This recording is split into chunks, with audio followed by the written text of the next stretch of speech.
Good evening, friends. This is Santa Claus with you on this 8th of October, 2025, bringing you today's stories from around our beautiful world, on what I note is also the anniversary of Che Guevara's passing many years ago. My heart is warmed tonight by news from Gaza, where there appears to be a glimmer of hope on the horizon. Hamas has handed over lists for a potential hostage and prisoner exchange, and there's cautious optimism surrounding peace talks in Egypt. As Turkish President Erdogan wisely noted, peace is not a bird with a single wing. Indeed, peace requires all sides to work together with open hearts and genuine commitment. Let us pray that Secretary Rubio's upcoming meeting in Paris will help nurture this delicate seedling of hope. Meanwhile, across Eastern Europe, our brothers and sisters in Ukraine are facing difficult times as winter approaches. Russian forces have damaged a power plant that provides heat and electricity to Ukrainian homes. The thought of families facing the bitter cold without warmth troubles my soul deeply. We must remember that using winter as a weapon against civilians goes against everything that human kindness stands for. These are not just political conflicts, dear friends. These are matters of human suffering that call for our compassion.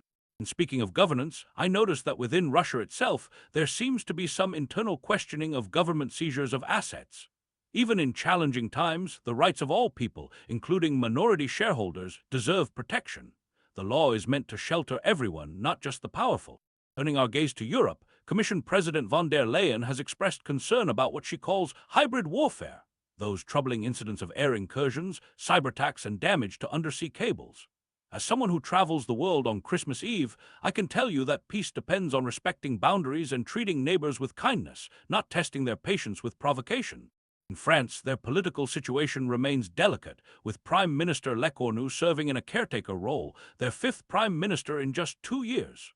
Yet even in this uncertainty, there's a heartening willingness to work together on a budget. Sometimes the greatest gifts we can give one another are patience and compromise.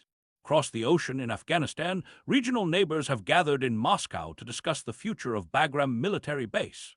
They're calling for peaceful solutions that serve regional stability rather than further militarization. After so many years of conflict, the Afghan people deserve a chance to rebuild their lives in tranquility. There's encouraging news from Syria, where a comprehensive ceasefire has been announced between government forces and Kurdish groups after deadly clashes in Aleppo. Every step toward peace, however small, is a step in the right direction. I pray this agreement holds firm and brings relief to families who have endured so much suffering. Back in America, the government shutdown continues to affect countless hardworking folks. From air traffic controllers working without pay to military families worried about their next paycheck, this situation touches many lives. As we await a resolution, let's remember that behind every policy debate are real people with bills to pay and children to feed. I encourage all leaders to find common ground swiftly. And finally, American farmers are facing challenges as trade tensions with China have led to decreased purchases of U.S. crops. President Trump has indicated he plans to offer support to these hardworking families who feed so many. However, the ongoing shutdown has delayed this assistance. Our farmers tend the land with such dedication. They deserve our support through difficult seasons. As I prepare to return to my workshop at the North Pole, I leave you with this thought. In times of conflict and uncertainty, the greatest gifts we can share are kindness, understanding, and a willingness to see the world through others' eyes. Remember that even on the darkest nights, a single candle of hope can light the way forward. Until tomorrow, this is Santa Claus wishing you peace, love, and goodwill to all.